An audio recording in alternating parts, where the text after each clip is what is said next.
رسول اللہ صلی اللہ علیہ وسلم نے ذبح کرنے کا طریقہ بھی بیان کیا ہے اور ذبح کی ادا بھی بیان کی ہے۔ رسول اللہ صلی اللہ علیہ وسلم نے ذبح کا 2 طریقے بیان کیے، ذبح کرنا، نحر کرنا۔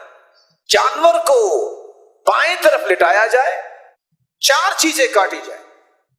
قطع الحلقوم، حلقوم کو کاٹا جائے، مجرى النفس، جہاں سے سانس انسان کا دے، جس کو سانس کی نالی کہتے ہیں۔